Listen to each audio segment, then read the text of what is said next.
मुंबई महापौरांच्या नावानं बनावट सही केल्याचं एक पत्र आढळलं आणि एक मोठी खळबळ त्यामुळे उडालेली आहे। हे पत्र परस्पर देण्यात आल्याचा दावा महापौरांनी केलाय आणि याची महापौरांनी गंभीर दखल घेतलेली आहे। जनसंपर्क विभागाची चौकशी करणार असं त्यांनी सांगितलेलं आहे।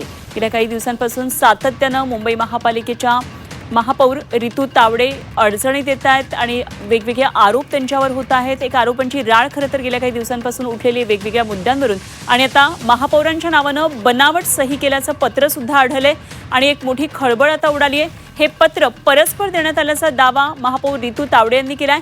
तर महापौरांनी आता याची गंभीर दखल घेतली आहे आणि जनसंपर्क विभागाची चौकशी करणार असल्याचं त्यांनी म्हटलंय।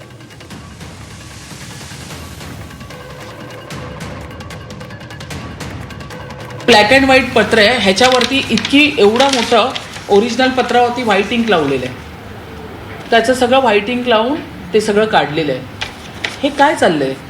इतक्या घाणेड्या थराला जे कोणी झारीतले शुक्राचार्य असतील, जे विरोधक असतील, इतक्या घाणेड्या थराला जाऊन काम करतात।